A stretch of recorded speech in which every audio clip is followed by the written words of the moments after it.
ओम श्री परमात्मने नमः। ओम श्री परमात्मने नमः। अथ श्वेताश्वतरोपनिषद अथ श्वेताश्वतरोपनिषद शांति पाठ। शांति पाठः।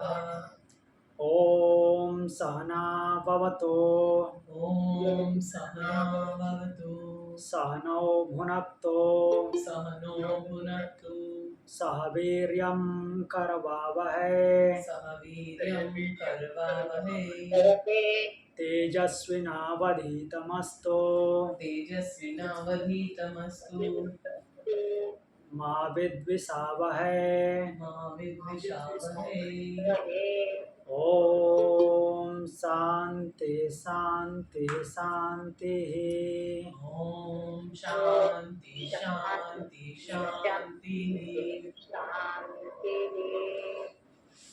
चलिए हम मूल पाठ पे चलते हैं। चतुर्थ अध्याय कल हमने पूर्ण किया था, आज पंचम अध्याय आरंभ करेंगे। कल से कुछ पूछना है? तो पंचम अध्याय हम देखते हैं, पंचम अध्याय में क्या बोलते हैं।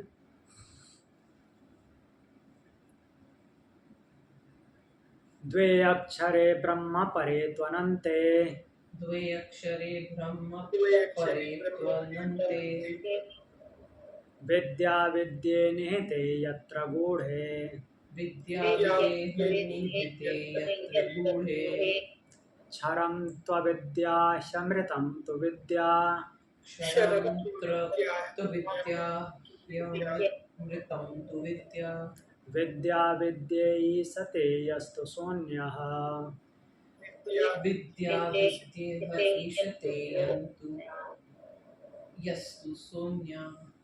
तो इसमें सुन के ही लग रहा है कि विद्या और अविद्या की बात हुई है। द्वे अक्षरे ब्रह्म परे त्वनन्ते। ब्रह्म परे, ब्रह्म परे शब्द आया। ब्रह्म परे मतलब ये नहीं समझना है कि ब्रह्म से भी ऊपर, जो पर अवस्था है, जो मीन्स ब्रह्म की जो सुप्रीम परम अवस्था है। यत्र यत्र ब्रह्म परे गूढ़े,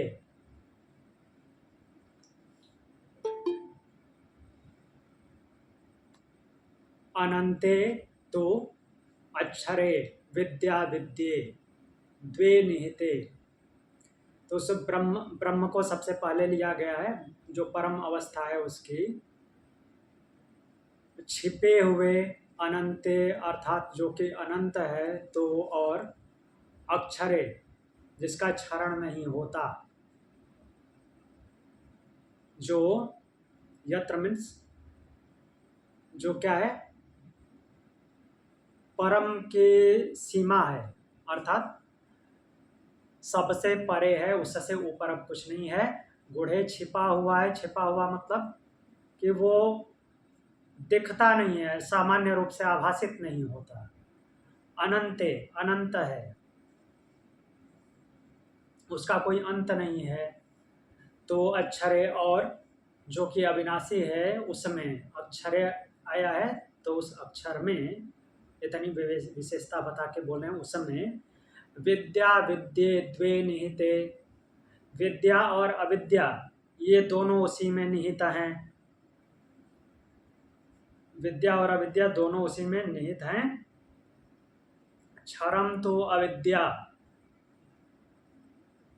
तो उसमें जो क्षर कहा गया है, क्षर अर्थात जो क्षरण होने वाला है, विनाश हो जाने वाला है। विनाश हो जाने वाला मतलब क्षरण का मतलब कि परिवर्तनशील है। क्षरण होता है तो परिवर्तित होता है, कोई चीज कटता रहेगा, क्षरण होता रहेगा उसका, तो उसमें परिवर्तन होगा। तो इस क्षरण भाव को किससे जोड़ा गया? अविद्या को। अविद्या में ऐसा होता है, अर्थात अविद्या की वजह से ऐसा होता है। तो अमृतम ही विद्या, और विद्या जो है वो क्या है? अमृतत्व है, अर्थात अविनाशी है, जैसा है वैसा ही है। तो यह जो विद्या विद्येयसते सह अन्यः, जो विद्या और अविद्या इन दोनों पे शासन करता है वह अन्य है। तो अब देखते हैं क्या बोल रहे हैं। ब्रह्म जो परम अवस्था है अर्थात उससे ऊपर कोई नहीं है, जो छुपा हुआ है अर्थात सामान्य रूप से आभासित नहीं होता, अनंत है, वैसे अक्षर में अविनाशी में। अब अविनाशी शब्द विद्या के लिए भी आया है और ब्रह्म के लिए भी आया है, क्योंकि विद्या ब्रह्म का ही स्वरूप है। लेकिन ऐसा होने से ये नहीं कि केवल वो विद्या में ही सीमित है, और भी बहुत कुछ है। विद्या उसके लिए यूज होता है, ब्रह्म के लिए यूज होता है, क्योंकि वो ज्ञान की पराकाष्ठा है। और विद्या होगी अर्थात कि जहाँ पे अज्ञान समाप्त हो गया तो वो ब्रह्म ही हो गया। तो इसका मतलब ये नहीं समझ लेना है कि वो केवल विद्या ही है, उसके अलावा कुछ नहीं। विद्या और अक्षर शब्द उसके लिए आता है जो कि पूर्ण रूप से उसी अवस्था में रहता है। तो ये केवल वो ब्रह्म को छोड़ करके और भी है, जैसे कि परा प्रकृति है, जो वो मूल रूप में जैसा है वैसी ही रहती है। तो विद्या से उसको भी कनेक्ट करते हैं। वो अलग की बात है कि विद्या ब्रह्म के लिए आती है, लेकिन विद्या उससे भी कनेक्ट हो जाएगा, क्योंकि वो भी उसी स्थिति में बनी रहती है। ये जो परिवर्तित होते रहते हैं उस तो मूल प्रकृति की विकृति है, अष्टाधा प्रकृति है, जो अपरा है। तो यहाँ पे फिर आगे हम देख लेते हैं। वो इसलिए मैं बताया कि ये विद्या और अविद्या का कंसेप्ट क्लियर हो जाए, और इसको हम ईशावास्य उपनिषद से भी देख सकते हैं। पहले इसको देख लेते हैं।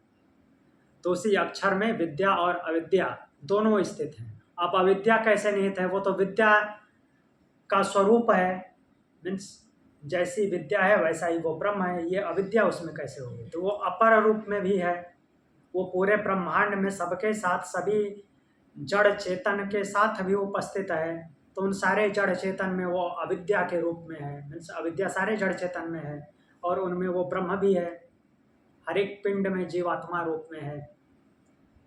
तो उस तरह से अविद्या भी उसी में निहित है, केवल विद्या ही नहीं है, अविद्या भी है।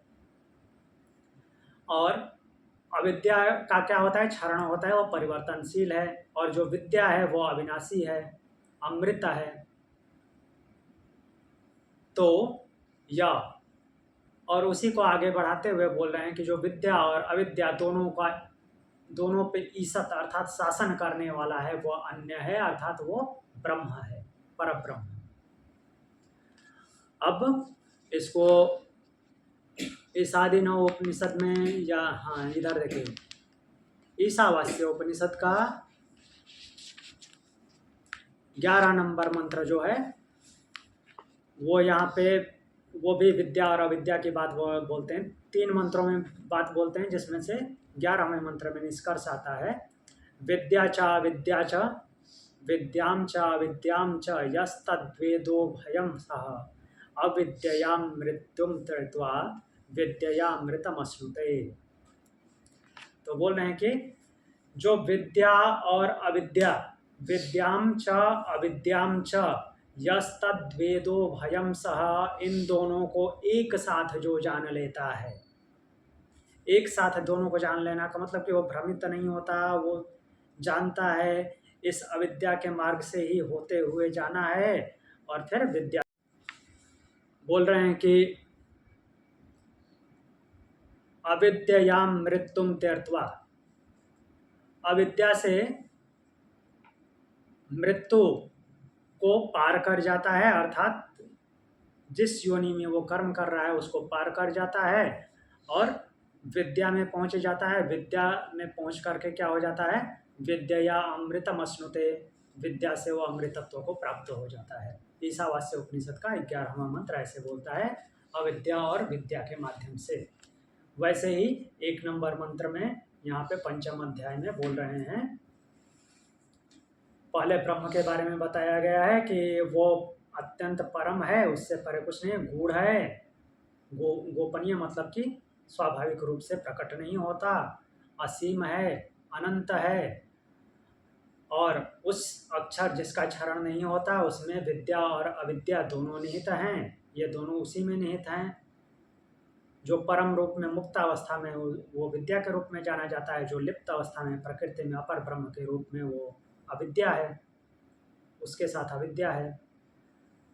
तो क्षर जो बोला गया है वो अविद्या को, अक्षर बोला गया है वो विद्या को, अमृतत्व, और इन दोनों पे जो शासन करने वाला है वो अन्य है, अर्थात वो परम ब्रह्म है। अब दूसरे मंत्र पे चलते हैं। कोई क्वेश्चन तो नहीं है? ये परा और अपरा, ये परा और अपरा।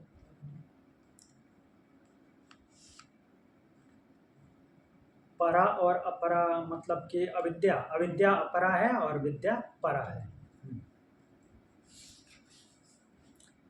सेम, इसको सेम ऐसे नाम से बोले हैं, अपरा विद्या और परा विद्या, वो मुंडक उपनिषद के ऋषि जो उनसे प्रश्न पूछते हैं कि कोई ऐसी विद्या बता दीजिए, कोई ऐसी शिक्षा दे दीजिए कि जिसको जान करके सब कुछ जाना हुआ हो जाए। तो बोलते हैं कि एक विद्या नहीं है, उसके लिए दो विद्याएं हैं, एक परा विद्या और एक अपरा विद्या।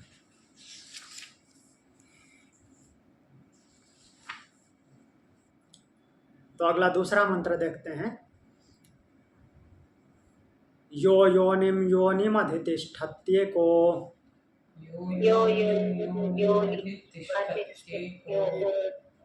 विश्वानि रूपाणि योनिश्च सर्वा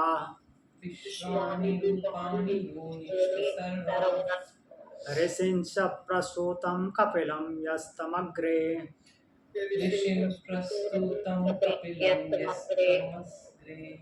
ज्ञानैर्विभर्ति जायमानं च पश्येत्।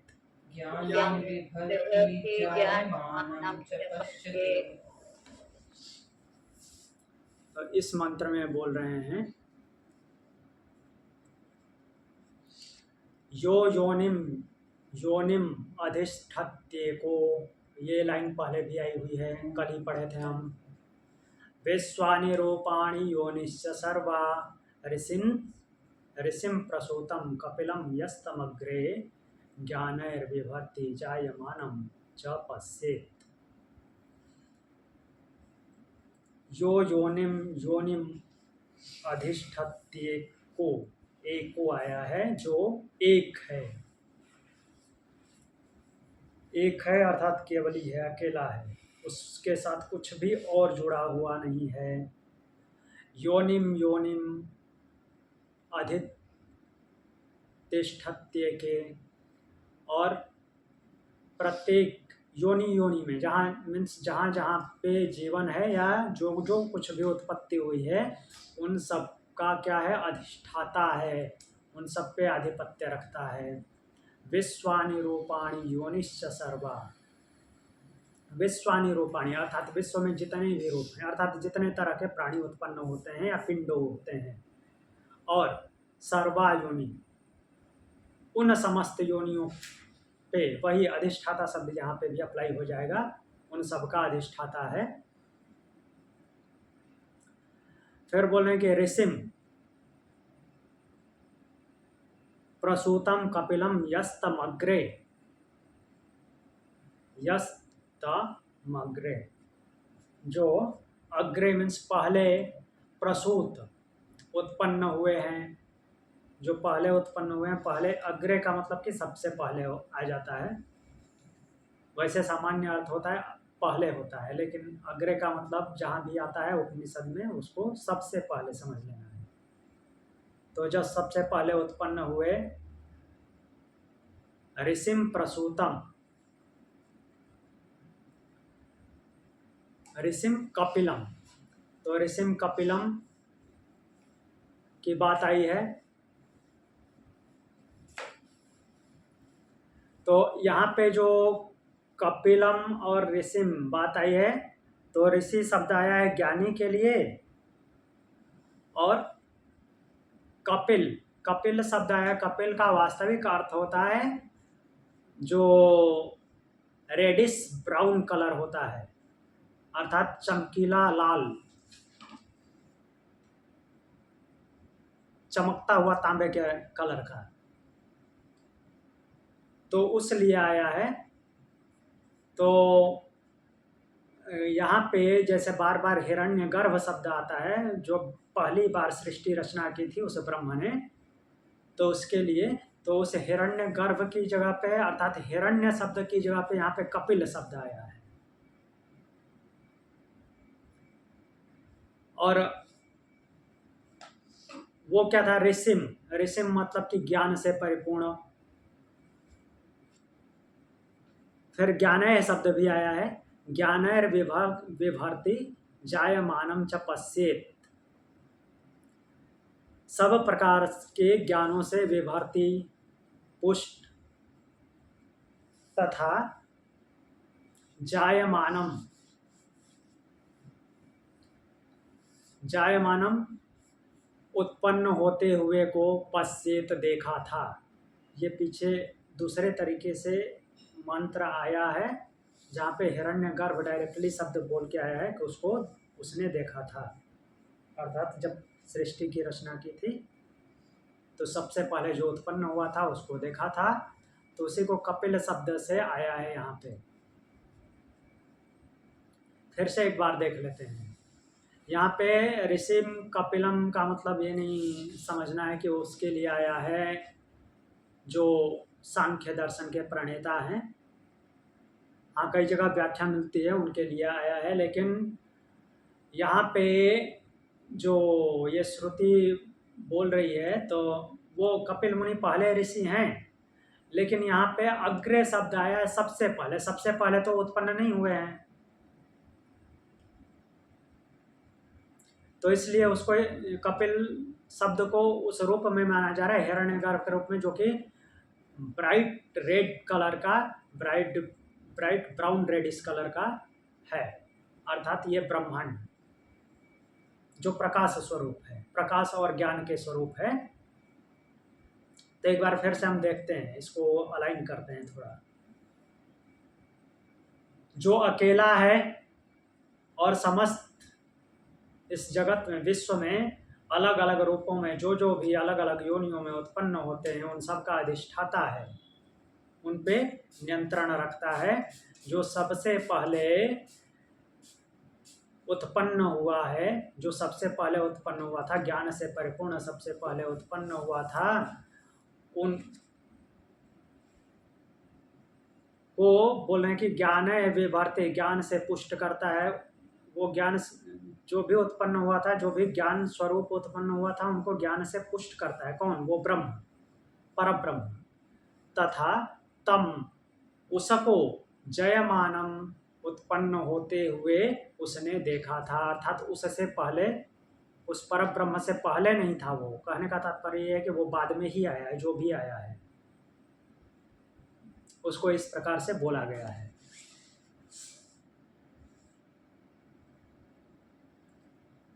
एक तरह से ब्रह्म की पुरातनता दिखाने के लिए इसको प्रकट किया गया है, इसे बताया गया है।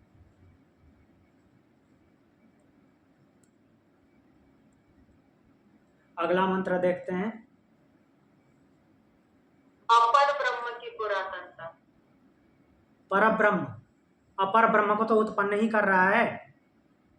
तो पर ब्रह्म थोड़ी पुरातनता, उसके लिए तो उसके कॉन्टेक्स्ट में तो पुरातनता वर्ड लागू नहीं होगा ना। हाँ, लागू नहीं होता जी, तो उसी लागू न होने का भाव वो तो उसके लिए है, हमारे लिए समझने के लिए ये बात बताई गई है कि जो मीन्स उस चमकीले स्वरूप में इस जगत की उत्पत्ति कर रहा है, वो उसके बाद में हुआ है, वो तो अनादि वैसे है ही। ये इस मंत्र के माध्यम से दिखाया गया है कि जो कुछ भी हुआ है उस परब्रह्म के बाद हुआ है, और उसको उत्पन्न होते हुए उसने देखा है।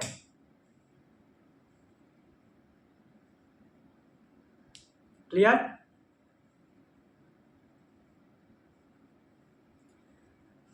अब वही उत्पन्न करने वाला है तो स्वाभाविक सी बात है कि वो देखेगा भी।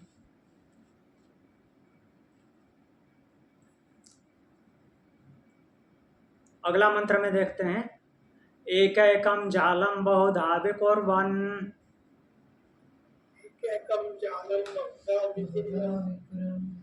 अस्मिन् क्षेत्रे संहरत्येष देवः अस्मिन् क्षेत्रे संहरत्येष देवः भूया सृष्ट्वा पतयस्तथेषः भूयः सृष्ट्वा पतयस्तथेषः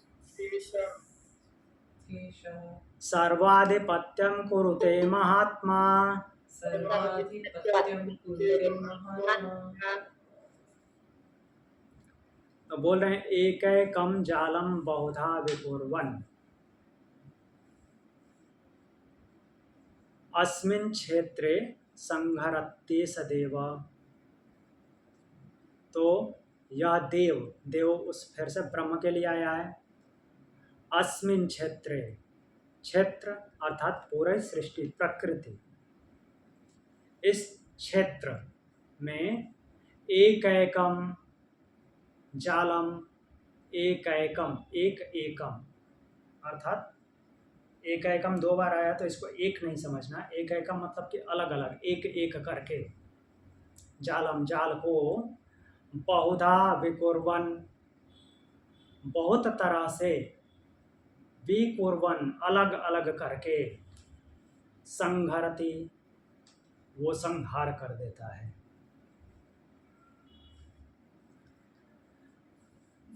वह जो ब्रह्म है अस्मिन क्षेत्रे, इस क्षेत्र में जो भी है, जो भी सृष्टि है, पहले इस भाव से लिया गया है कि सृष्टि की रचना हुई है, सब लोग रहते हैं इसमें, और वो एक एक करके, ये क्या है, प्रकृति क्या है, जाल है, वो जाल साज है ब्रह्म।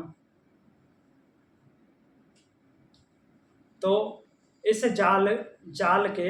जाल बुना हुआ है, एक दूसरे से सभी कनेक्टेड है, इसलिए जाल बोला जाता है, और कर्म भी एक दूसरे में उलझे हुए हैं। तो एक एक करके जाल को क्या कर देता है, अलग अलग कर देता है, अलग अलग करके संहार कर देता है। अब अलग अलग करने से संहार कैसे हो जाता है इसको समझना है। जैसे पंच महाभूत को ले लीजिए, पंच महाभूत आपस में मिश्रित होते मिलते हैं तो कोई पिंड बनता है, या उनमें आपस में शक्ति उत्पन्न होती है, और जैसे ही वो अपने अपने वास्तविक स्वरूप में चले जाते हैं, शक्ति भी क्षीण हो जाती है, पिंड भी नष्ट हो जाता है। वो अपने मूल रूप में है, लेकिन ना कुछ दिखाई देता है, ना कुछ पता चलता है, ना शक्ति होती है, तो इसलिए उसके लिए शब्द आया है संहरति, संहार हो जाता है उनका। जब कोई शक्ति प्रदर्शन हो ही नहीं रहा है, दिख ही नहीं रहा, कुछ असर पड़ ही नहीं रहा है, तो संहार ही हुआ। इसको ऐसे भी ले सकते हैं, जैसे हमारे यहाँ मीन्स पूरे पृथ्वी पे कोरोना आया था, तो थाली ढोल बजाते थे, क्यों? क्योंकि जब वो चिपकते हैं आपस में तो उनकी शक्ति बढ़ती जाती है, तो उनको वाइब्रेट करके सबको अलग अलग करना है। अलग अलग करने से उनकी शक्ति क्षीण होगी और वो वायरस मरेगा। तो उसी भाव में आया है, जितना भी ये जाल को अलग अलग करते जाएंगे वो क्षीण होगा, और बिल्कुल अलग अलग जब एक हो जाएगा तो उसका अंत हो जाएगा, संहार हो जाएगा। तो इस तरह से समझाया गया है कि वो देव एक एक करके जाल को बहुत प्रकार से विभक्त कर देता है, अलग अलग कर देता है, और संहरति संहार कर देता है। महात्मा उसी के लिए आया है, उस ईश्वर के लिए। महात्मा ईसा दो बार, एक शब्द ईसा है, एक महात्मा।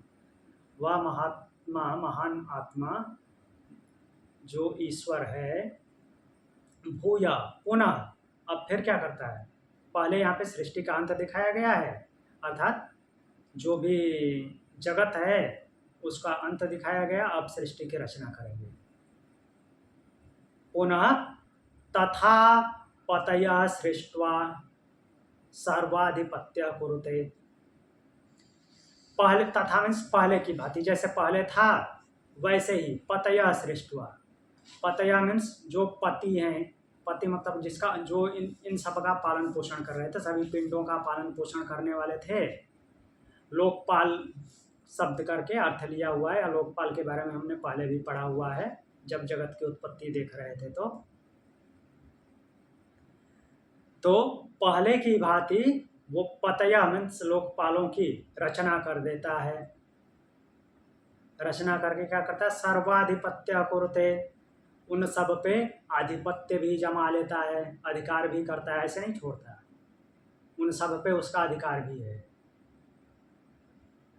एक बार फिर देखते हैं, वह देव जो इस क्षेत्र में अर्थात पूरी प्रकृति में, पूरी सृष्टि में एक एक करके जाल को बहुत प्रकार से अलग अलग विभक्त कर देता है, जिससे कि संघारती संहार हो जाता है।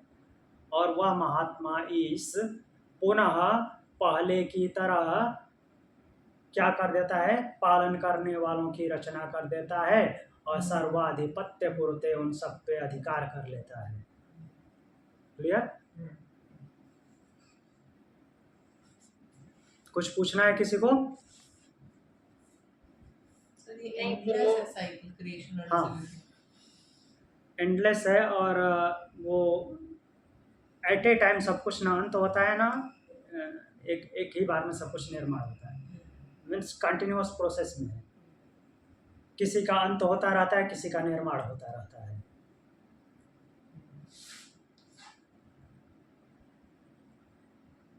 आगे देखते हैं,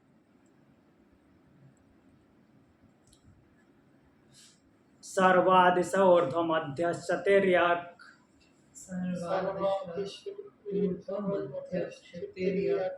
प्रकाशयन् भ्राजते यद्वनड्वान्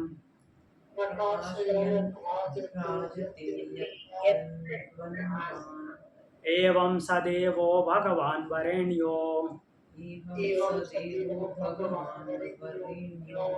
योनिस्वभावानधितिष्ठत्येकः।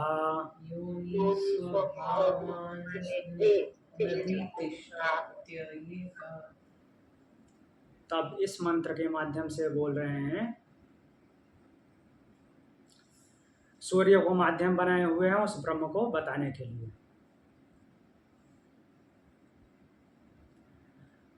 सर्वादिश ऊर्ध्वम अधश्च तिर्यक् प्रकाशयन् भ्राजते यद्वनड्वान्। अनड्वान शब्द जो है सूर्य के लिए आया है, सूर्य को अनड्वान बोला गया है। तो बोल रहे हैं कि जैसे सर्वादिश ऊर्ध्वमध्यश्च तिर्यक् प्रकाशयन् भ्राजते यद्व अनड्वान, जिस प्रकार अनड्वान अर्थात सूर्य सर्वादिशा सब दिशाओं को कैसे कैसे, ऊर्ध्वम अधः च तिर्यक्, ऊर्ध्व मीन्स ऊपर नीचे, तिर्यक् इधर उधर जो भी है, उन सबको क्या करता है, प्रकाशयन प्रकाशित करता हुआ, भ्राजते भ्राजित होता है अर्थात दीप्त होता है। तो अब ये भी प्रश्न उठ सकता है कि कहाँ हर जगह प्रकाशित करता है। हमारे एक जगह पे उजाला होता है, एक जगह पे अंधेरा होता है। तो ये दूसरे पिंडों के लिए नहीं है, जिस पिंड जो अपने में प्रकाश उत्पन्न कर रहा है उसके लिए बात हो रही है। सूर्य में, सूर्य का जो गोला है उसमें किधर अंधकार है, ये सोचने वाली बात है, कहीं नहीं है।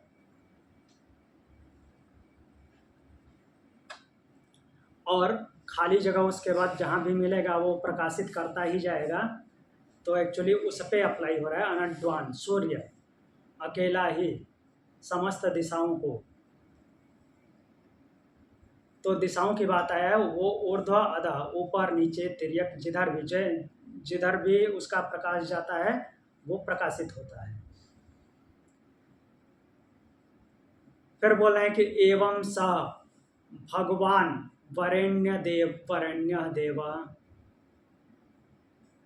तो उसी प्रकार से वह जो भगवान है वरेण्य देव, जो वर्ण करने योग्य देव है, वह एक ही अर्थात अकेला, योनि स्वभावान अधितिष्ठति। योनि स्वभावान अर्थात जो भी उत्पत्ति का कारण रूप है, जहाँ जहाँ से उत्पत्ति होती है, उन सब पे उसका आधिपत्य है। स्वभावान शब्द आया है अर्थात उनके स्वभाव के अनुरूप जो जो जैसे जैसे हैं उन पे उतना उतना वैसा ही अधिकार दिखता है। तो जैसे सूर्य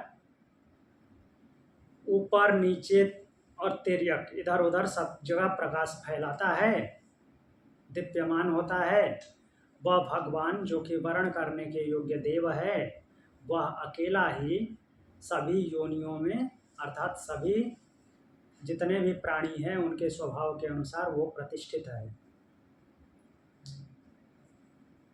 क्लियर? कोई प्रश्न?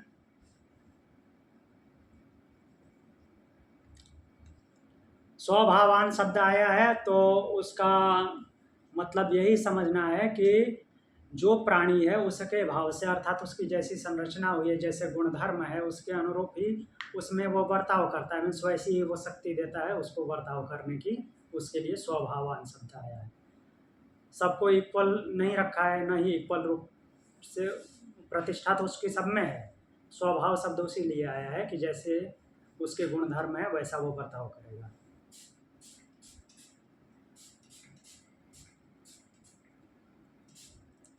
अगला मंत्र देखते हैं 5 नंबर। बोल रहे हैं कि यच्च स्वभावं पचति विश्वयोनिः यच्च स्वभावं पचति विश्वयोनिः पच्यांश्च सर्वान् परिणामयेदयः।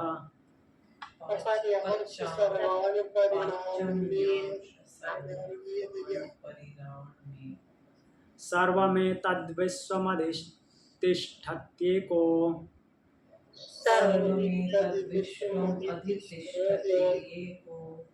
गुणांश्च सर्वान् विनियोजयेदयः।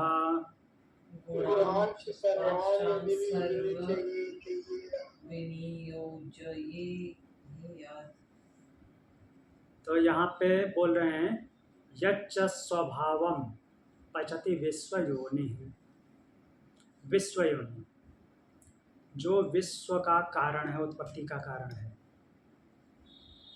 च स्वभावम,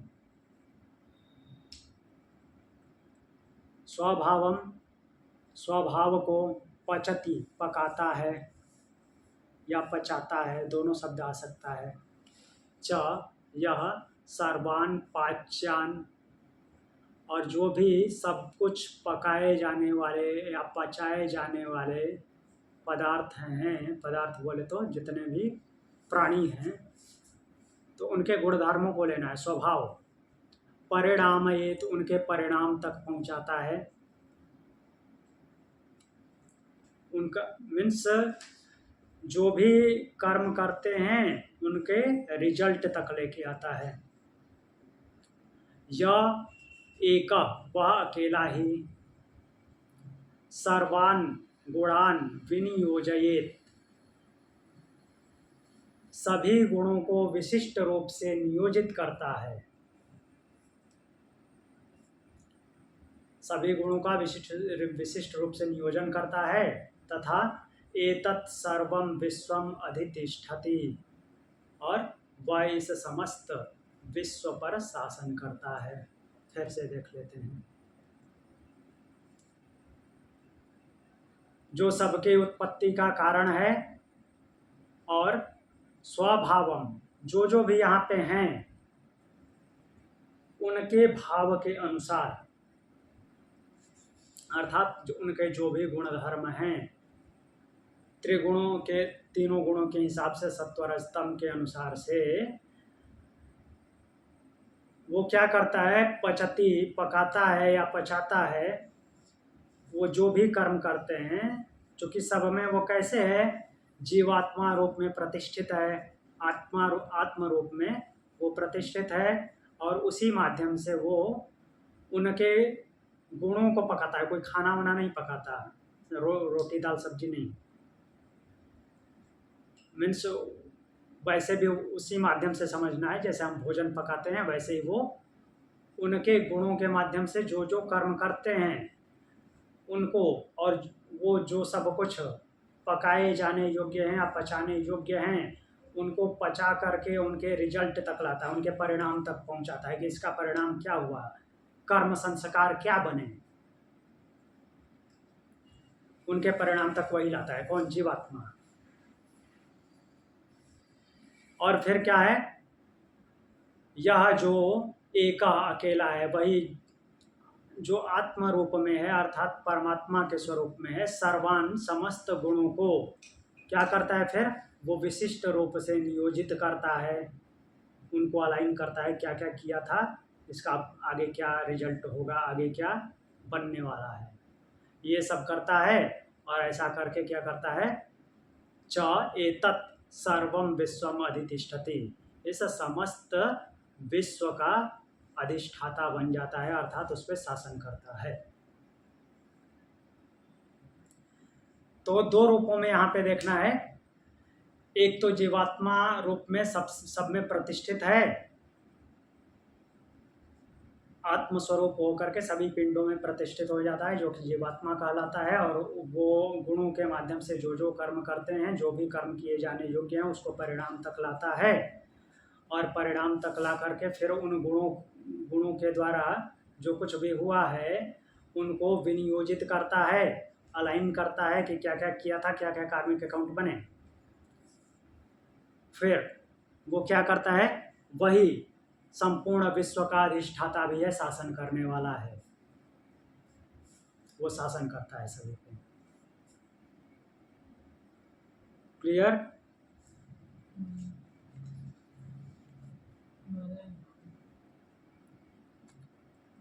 आगे देखते हैं।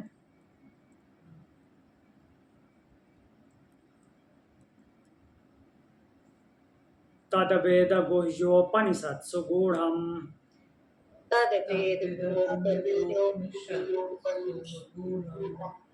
तद्ब्रह्म वेदते ब्रह्म योनिम् तद्ब्रह्म ये पूर्वदेवा ऋषयश्च तद्विदो ये पूर्वदेवा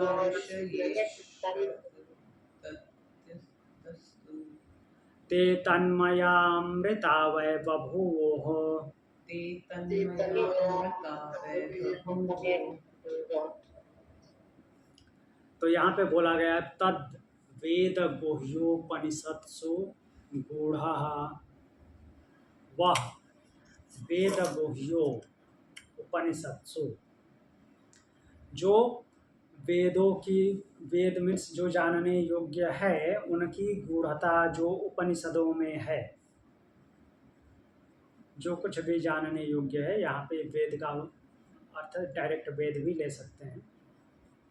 तो जो कुछ भी जानने योग्य गोपनीय है, गुह्य है, वो क्या है, उपनिषदों में ये गोपनीयता, गूढ़म फिर आया है गूढ़ शब्द, वो छिपा हुआ है, उपनिषदों में छिपा हुआ है। जो भी जानने योग्य गोपनीय है वो उपनिषदों में छिपा हुआ है। ब्रह्म योनिम, ब्रह्म योनिम मतलब कि यहाँ पे जो ब्रह्म योनिम शब्द आया, ब्रह्म शब्द आया ज्ञान के लिए।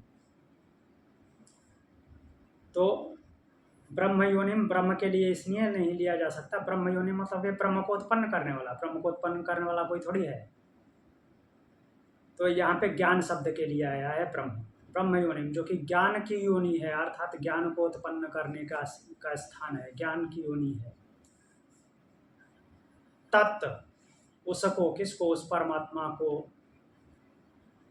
ब्रह्मा वेदते, ब्रह्मा शब्द ब्रह्मा के लिए ही आया है, किसी और के लिए नहीं आया है। ब्रह्मा वेदते, उसको ब्रह्मा जानता है। अर्थात ज्ञान की उत्पत्ति स्थान जो है उस ब्रह्म को ब्रह्मा जानता है। ये पूर्व देवा, जो पूर्व देवा पहले हो चुके देवता हैं, और ऋषि लोग जो हैं, देवता और ऋषि, इनकी बात भगवान भी करते हैं, तत् उसको जानते थे। किसको जानते थे? उस ज्ञान को। ते वै तन्मया अमृता बभूव, और वे उस ज्ञान को जान करके क्या हो गए? अमृतत्व को प्राप्त हो गए। एक बार फिर से देख लेते हैं। जो गोपनीय ज्ञान है वो उपनिषदों में छिपा हुआ है। जानने योग्य जो ज्ञान गोपनीय है या गोपनीय रूप से उपनिषदों में गूढ़म छिपा हुआ है। ब्रह्म योनिम मीन्स ज्ञान के उत्पत्ति स्थान को, तत्त जो कि वो ब्रह्म है, ब्रह्म रूपी स्थान है, पर ब्रह्म ही, उसको कौन जानता है? ब्रह्मा वेदते, ब्रह्मा जानते हैं ये। और कौन जानता है उस ज्ञान को? पूर्वदेवा च ऋषयः, जो पहले देवता हुए हैं और ऋषि लोग हुए हैं, तत् वेदो, उसको जानते थे। ते वै तन्मया अमृता बभूवुः, और वे उसको जान करके क्या हो गए? तन्मय होकर के, उसी में लीन होकर के अमृतत्व को प्राप्त हो गए। जो ऋषि और देवता उसको जानते थे, अर्थात ज्ञान के माध्यम से वो ब्रह्म को जानते थे। कोई क्वेश्चन?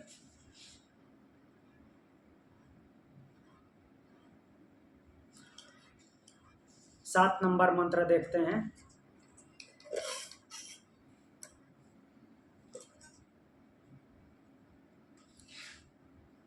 सात नंबर में बोल रहे हैं, गुणान्वयो या फल कर्म कर्ता,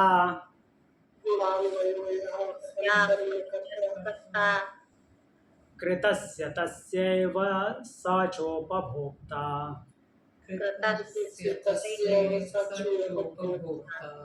स विश्वरूपस्त्रिगुणस्त्रिवर्त्मा,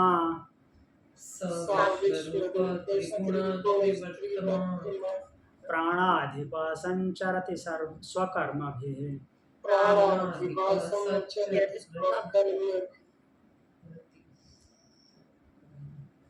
तो चलिए, अब यहाँ से जो है जीवात्मा के बारे में ही प्रकरण रहेगा आगे कुछ श्लोकों तक। बोल रहे हैं कि गुणान्वयो यह फल कर्म कर्ता, कृतस्य तस्यैव स चोपभोक्ता। यह गुणान्वय जो क्या है? गुणों से बधा हुआ है। कौन गुणों से बधा हुआ है? जीवात्मा। सह फल कर्म करता, वह फल को, वो क्या करता है कि फल को उद्देश्य करके कर्मों को करने वाला है। और फिर क्या बोल रहे हैं? कृतस्य तथा तस्यैव च, नहीं, स चोपभोक्ता। कृतस्य,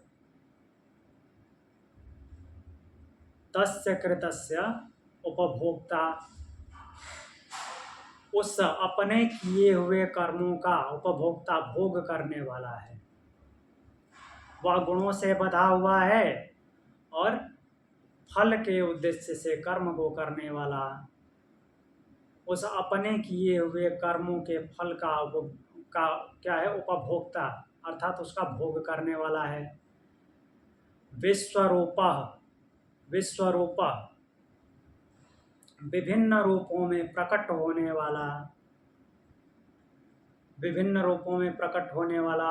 अब ये यहाँ पे ये नहीं समझना है कि जीवात्मा तो एक ही, जीवात्मा एक ही नहीं, वो ब्रह्म जो कि अपर रूप में अलग अलग पिंडों में जो जैसा है वैसा वो रूप धारण कर लेता है, अर्थात वो हर एक पिंड में जीवात्मा के रूप में वही है, इसलिए ऐसा बोला जा रहा है विश्वरूपा, विश्व रूप में प्रकट होने, अर्थात अलग अलग रूपों में प्रकट होकर त्रिगुणा,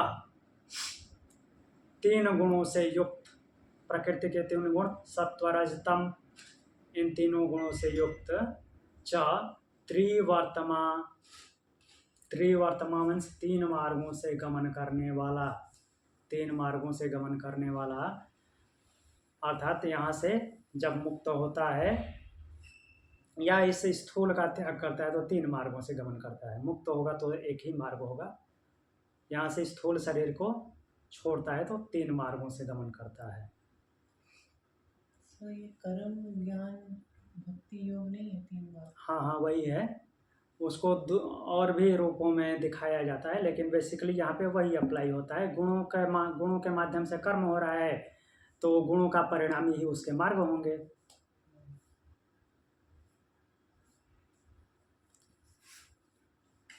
स प्राणाधिप, तो फिर बोलें कि वह प्राणाधिप, प्राणों का अधिपति, प्राणों का अधिपति, प्राणों का अधिपति मतलब किसको समझना है? प्राण हम पढ़े हैं, पंच प्राण, वो पंच प्राण का अधिपति है जीवात्मा, उस आत्म तत्व की वजह से ही इन पंच प्राणों को ऊर्जा मिली हुई है और वो सबको जो कराना है उसके लिए शक्ति उसके माध्यम से ही प्रदान करा रहे हैं।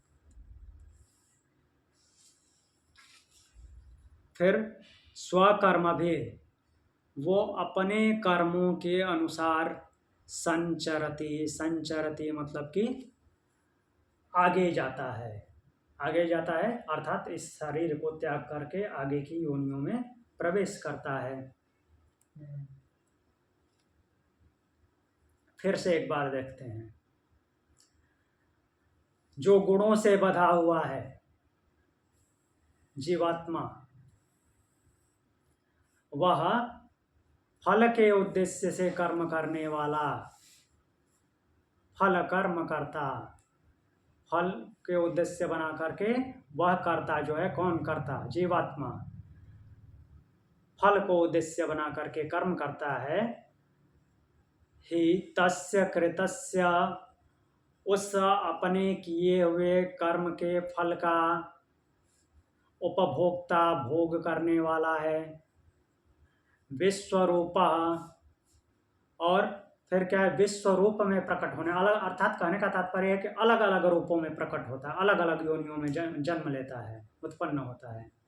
त्रिगुण, 3 गुणों से युक्त, और त्रिवर्तमा, और 3 गुणों से उत्पन्न हो, 3 गुणों से युक्त है अर्थात तीनों गुणों को, तीनों गुणों में विचरण करता हुआ कर्म करता है, सत्व रज और तम के हिसाब से कर्म करता है, और सत्व रज के तम के जो परिणामी हैं ज्ञान, कर्म और स्थिति, उन्हीं मार्गों से वो फिर इस स्थूल शरीर को छोड़ करके गमन करता है, जाता है। स प्राणाधिपा, वह प्राणों का अधिपति अर्थात जीवात्मा, पंच प्राणों का अधिपति। पंच प्राण कौन कौन से हैं? गौरांग जी बताइए।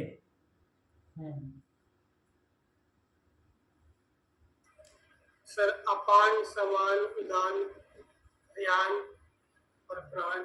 हाँ, गुड। तो उन पंच प्राणों का अधिपति जीवात्मा स्वकर्म भी अपने कर्मों से प्रेरित होकर संचरति, संचरति मन से विचरण करता है। विचरण करता है कहने का तात्पर्य क्या है? जन्म मरण के चक्र में बंधा हुआ एक योनि से दूसरे योनि में जाता है। तो इसी को भगवान जो है 8वें चैप्टर में बोलते हैं। 8वें चैप्टर का जो श्लोक है, यहाँ पे थोड़ा डिटेल में ही बताया है, यहाँ पे कोई कमी नहीं है, फिर भी उस मंत्र को देख लेते हैं। यम यम वापि स्मरण भावम त्यजत्यन्ते कलेवरम तम तमेवैति कौन्तेय सदा तद्भाव भावितः। 8वें चैप्टर का 6ठा श्लोक बोल रहे हैं भगवान। मीन्स इस कलेवर को त्याग करते समय, इस स्थूल शरीर का त्याग करते समय अंतकाल में क्या होता है, यम यम यात्पि स्मरण भावम त्यजते, इस कलेवर का त्याग करते समय जिस जिस भाव से भावित होता है, जिस जिस भाव का स्मरण करता है, भाव से स्मरण करता हुआ इस शरीर का त्याग करता है, इस कलेवर का त्याग करता है, तम तमेवैति कौन्तेय, हे कौन्तेय मैं उसको उसी में डालता हूँ। क्यों ऐसा, क्यों? क्योंकि वो सदा उसी भाव से भावित रहा है, सदा तद भाव भावित।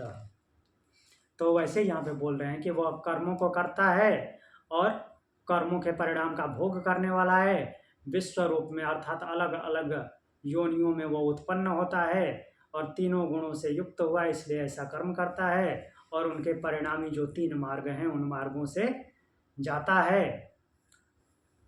और प्राणाधिप, प्राणों का अधिपति जो जीवात्मा है, अपने कर्मों के अनुसार वो कर्मों से प्रेरित हुआ संचरति, विचरण करता है, अर्थात एक योनि से दूसरे योनि में गमन करता है, जन्म मृत्यु के चक्र में उलझा रहता है।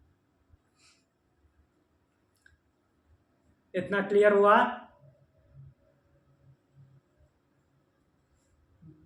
किसी को कोई प्रश्न? कुछ प्रश्न है तो पूछिए। नहीं प्रश्न है तो यहीं पे कक्षा को पूर्ण करते हैं और चैंटिंग करेंगे, ओम चैंटिंग करेंगे। स्टॉप बोलूँगा तो स्टॉप करना है, कोई क्लास छोड़ के भागेगा नहीं। जी योगी राज। ओम शांति, अभी ओम चैंटिंग करेंगे।